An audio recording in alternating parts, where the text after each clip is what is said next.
Hi, this is Lynette.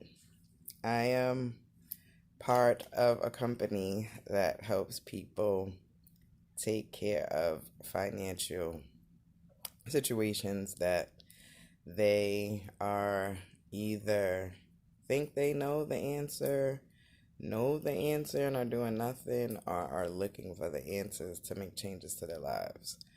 Um, I actually sat in a Q&A today with my business partners, and we were speaking about what can you do to make your business better. Um, in my business, I'm in business of helping people make themselves better, right? So, what can I do to make me better in order to make someone else better? And learn more. The more you learn, the more knowledge you have. A closed mind, as my one of my uplines just said, one of my business partners just said, a closed mind is a expensive one.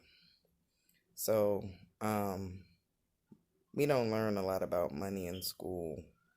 Growing up, I grew up with parents that weren't around for either whatever their reasons were, but a lot of it was due to work.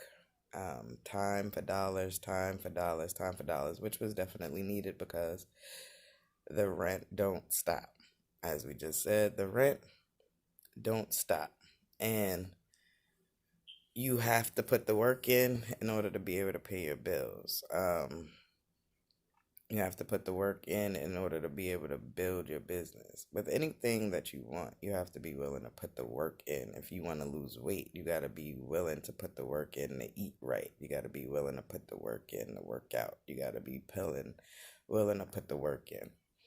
So, today was a Q&A session about what do you think your struggles are and why do you think you're having them.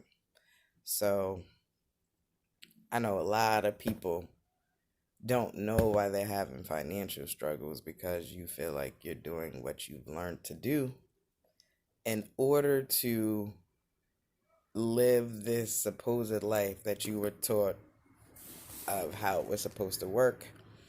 You go to school, you go to work, you get a job, you pay bills, and then it's supposed to be this American tale, right? But at the end of the day, in order to change that, you have to have the knowledge. You keep going forth knowing that something isn't right. Because I know I work 40 hours, I work 50 hours, I work 60 hours a week. Um, I work numerous amount. I work 7 days a week. I work from 4 in the morning to 11 o'clock at night. I've worked 2 jobs a day. I worked 3 jobs a day. I've worked. I mean, we've all done it. I mean, the struggle is real when it comes to putting in time for money. Some people have degrees and they have better jobs and it equates to them bringing home more money, but unfortunately with America they have tiered things for every amount of money that you make. So whereas someone in a lower tier might drive a Ford, someone in a higher tier might drive a Mercedes or a BMW. So it doesn't necessarily change your struggles or change your knowledge. It just changes the things you can afford per se. So at the end of the day, there's a few things that you have to work on. And right now, my biggest focus is on personal development, right? Because at the end of the day, I hear people say, I don't want a business. I don't want this. I don't want this. I don't want this. But um, as an employee, as we were just stating, you take on the biggest responsibilities because you say you don't want to own a business, but when your boss tells you you have to be there at 9, you can be there at 9. But for your own business, you can't show up at 9. If your boss is paying you $50 an hour, he's probably making 5,000. to 50,000 an hour for you to sit there.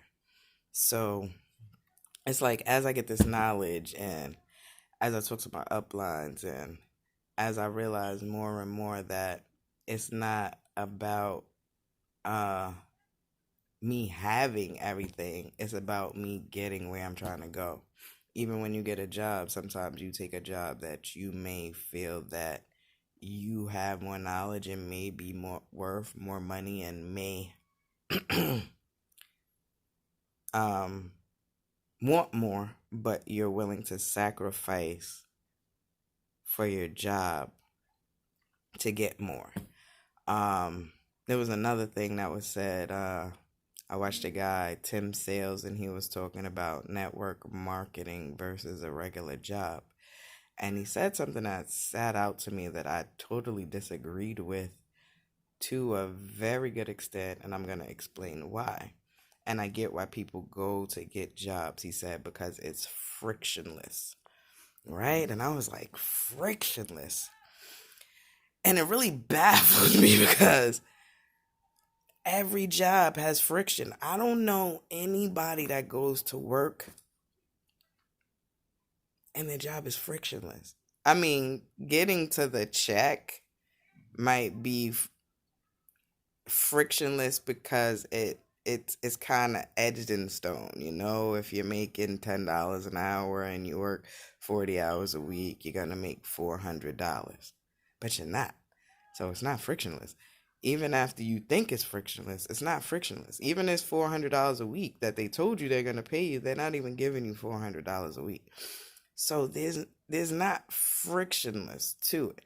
And then I also noticed that this is like my biggest issue with like a lot of positions. This is why I realize I haven't grown to the manager and all of these things in companies is because the stretching me.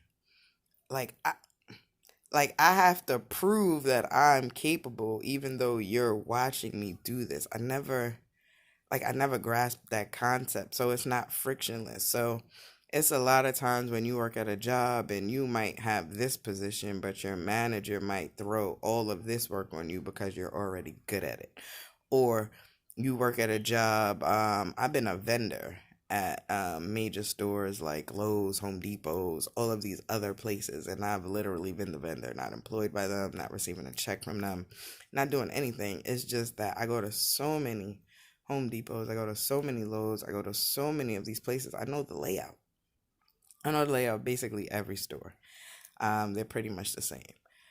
But at the end of the day, I've had managers come up to me like, oh, you really know this, and would send the customers that are at their establishment to the vendor for help that's not even of a product that I'm working with or for.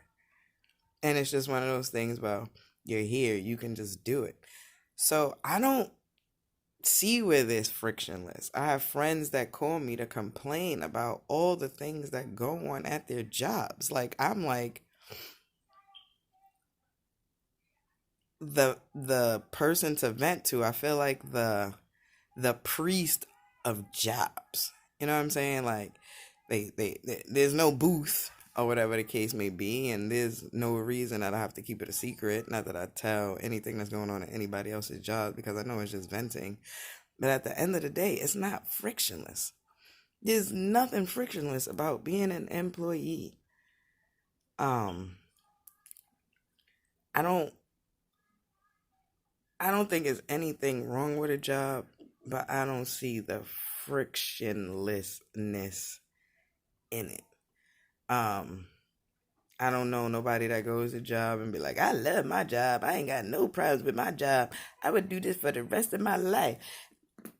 Because somebody's going to give you a headache. Somebody feels they're better than you. Somebody's not going to give you your worth.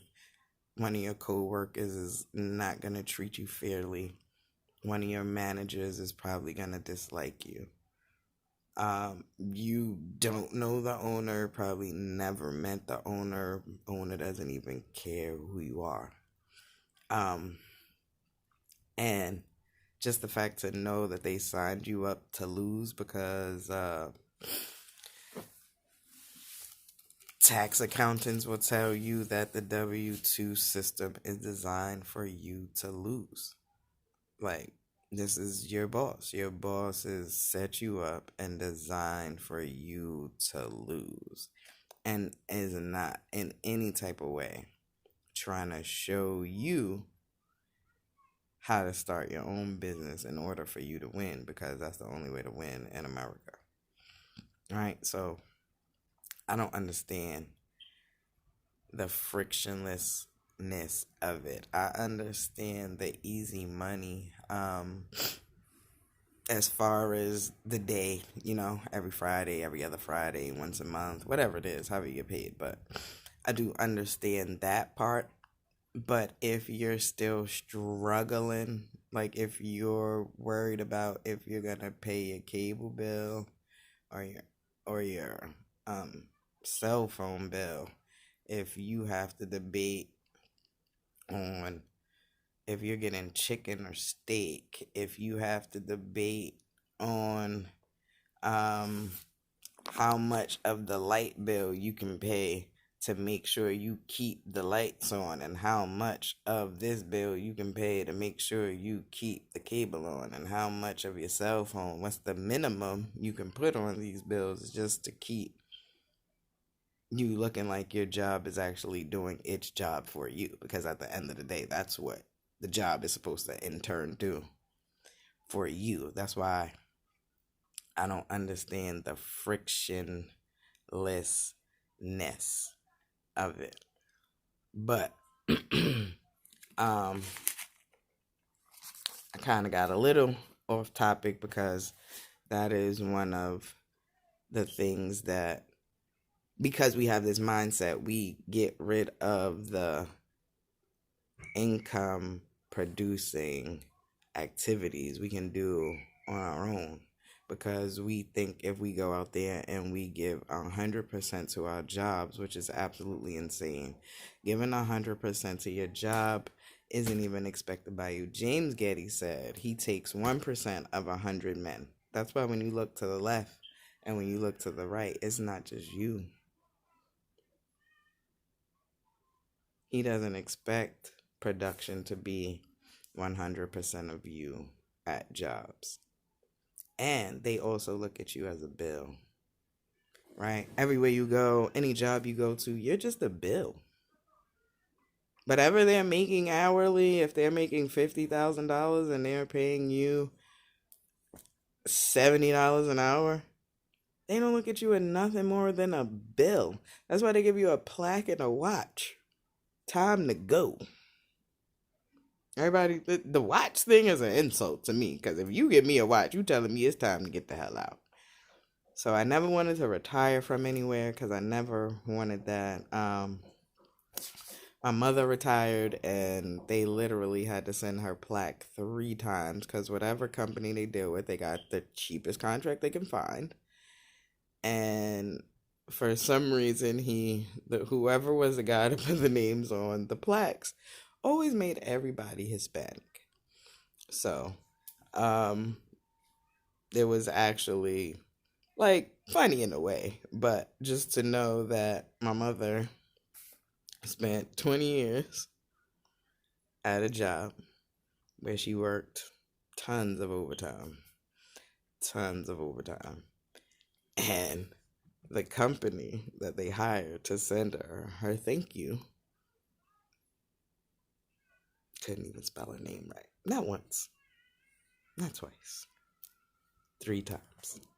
I think they got it right on the 3rd time. She has, I think, 2 plaques with Rosalinda on it. And it's a beautiful name. It's just not my mom's name. So, why I'm saying all of this is to say that jobs aren't frictionless. The mindset is. I know more people that have to borrow money to get them to their next pay week, their next payday, that work W-2 jobs, especially if it's only one income coming in the household.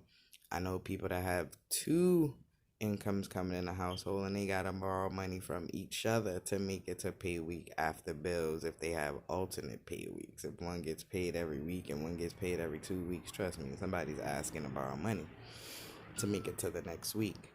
I live with a mom who worked 2 jobs and still borrowed money from people in the neighborhood to make it by. So this frictionlessness thing, it's not. Setting objectives for your life is very important. I think the reason why we struggle as business owners when we get in business and we come from being a W-2 type of person is because we're used to somebody guiding our day. Like, when you get to work, you clock in. After you clock in, you go to your desk. You turn on your phone. Or you unlock your register, or you count your till, or they pretty much have a plan by plan, step by step on how your day is supposed to go. So sometimes as a business owner, you struggle with what you're supposed to do, or you think that the business owners are doing way less, and they probably are now, but they didn't do that in the beginning to be able to provide you with employment. And I actually had to get out and hustle and bustle so that they can sit out there and just collect money. But they had to put the work in first. Not everybody, but a lot of them. What else was something that I was told that really made me think? Jobs can be painful. Jobs can really be painful. The amount of hours you work could lead to you not taking care of yourself. The amount of hours you work could lead to a family member feels unimportant. What else? The amount of time that you spend working and still not being able to afford the things that you want to be able to afford is painful. Like, these are just painful things. And to know that there's solutions out there. There are solutions out there, but it starts with the mind. It starts with being able to understand that in order for me to go forward, sometimes I have to sit back. I have to feel this feeling that I don't like, because you feel a feeling that you don't like a lot when you have a job. You just automatically fall numb to it. And if you go vent to a whole bunch of people going through the same things, it kind of gives you a sense of normalcy. But that shouldn't be. And if there's somebody that sees more in you and wants you to come out of that normalcy that you've come to have, if you feel that you're good enough for a position at a job, but because you don't quite play the game at the job and the way they want you to play it, you might feel you keep getting overlooked for certain things. Because I know with some people that come in, they do the job exactly the way it's set to be done, they get overlooked. Then you have some people, they come in, they do the job, and they get pulled up by the bootstraps.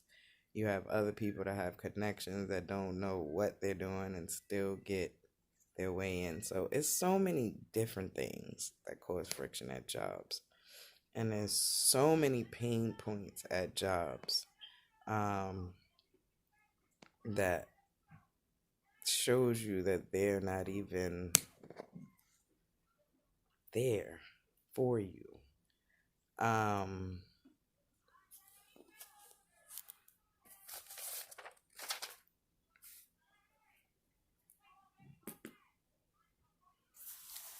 What is, it's your journey.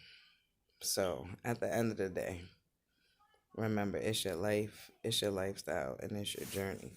So, we can grab our boots by the bootstraps and lift ourselves up and look for other ways to, what did I say before? Figure out how to get into more income producing activities, or we can stay with the unnormal normalcy of the W-2 complaints and being wrapped up in that, thinking that's the way and it was designed that way. I had another lady tell me it was designed that way. Like I say, little knowledge, things that I learned about what the wealthy know.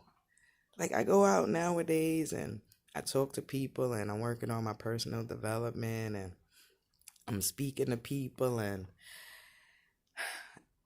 it's just like, if you already had it set in your mind that there's no room for change, nothing is going to change. If you already put it in your mind that this is how it's going to be, then that's how it's going to be. Mind set. If you've made up your mind already, if you've already set your mind up to think that you already have all the knowledge you need to know and you're still not where you want to be, that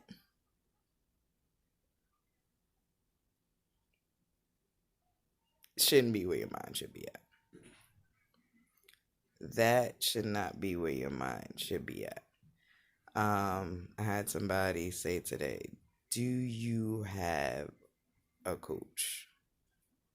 Do you have a coach for what you want? What's your biggest pain point, and what have you done to seek outside of your mind a solution? So if you think they take too much taxes out your check, because I hear that quite often. They raping me. They raping my check. They raping my check. That's a New York saying. They raping my check. They raping my check. We do pay the highest taxes probably in America. Really, really close when it comes to payroll taxes. So that's like a New York term, right? I had a guy tell me, yeah, they taking over $400 a month out my check. If you could help me with that, that'll be really good. I've given them the link. I've given them. So I've heard, the quarantine, a lot of people can't even get access to their paychecks.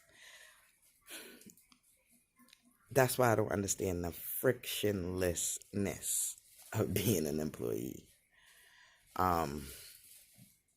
If you can't get in touch with your human resources, if you have nobody you can speak to, if you have no outlet for you to make sure you're okay, but the minute if you didn't log in, I'm pretty sure you can get in contact with somebody. If you called out just a little bit too often, I'm pretty sure there would be somebody that would either contact you or you can get in contact with somebody. If your direct deposit didn't get directly deposited, I'm sure you would have motivation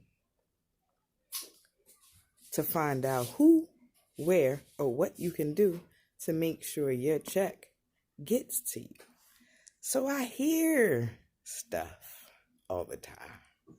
I'm listening to people tell me why they cannot do things today with their money. But if I called you and asked you if I could just give you $80 and when we could meet, I'm sure, just like you did your job, you made it very possible. I'm pretty sure if I called all the people that said, yeah, this is something that I really want to do, but due to whatever your mindset is, you gave me something of why you wanted to wait. And I don't have a problem with that. But in the same token, when I speak to y'all, it's the same complaints. So, I've been a little like short tempered because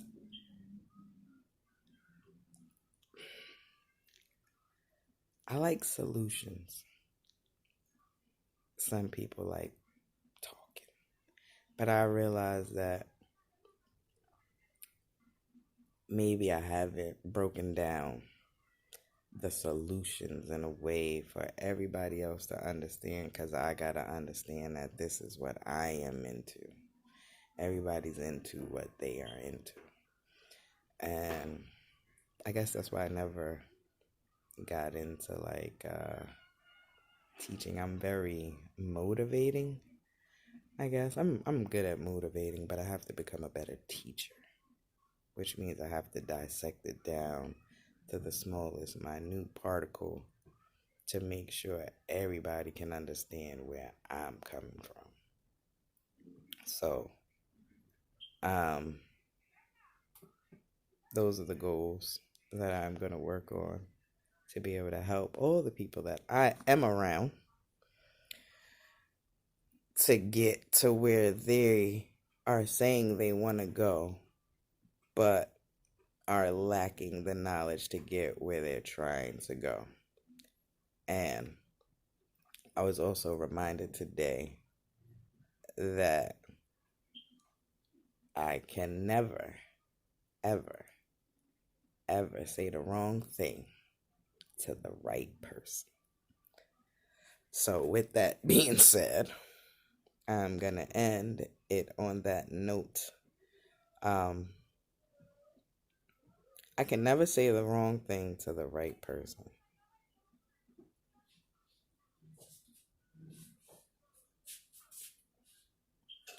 Have you had a job where they said the wrong thing to you and you quit? Have you had a relationship where they said the wrong thing and it was over? And then I'm going to ask you, have you had somebody say something to you that was wrong and it's still around? Whether it be at work, whether it be in your relationships with your children, your spouse, your significant others, or whatever. So, I needed that today. So, I needed that to hear that today, to know that I can never say the wrong thing to the right people.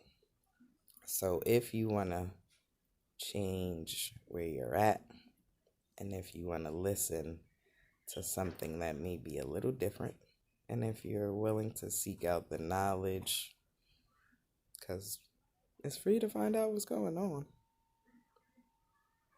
It's always free to look.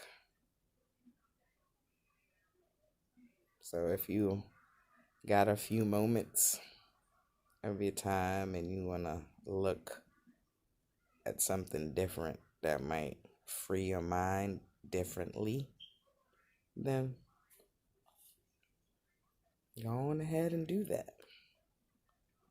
But if you want things to stay the same and you decided that coaching is not something you need, and I think education and coaching is totally different, because I have gotten educated and I never saw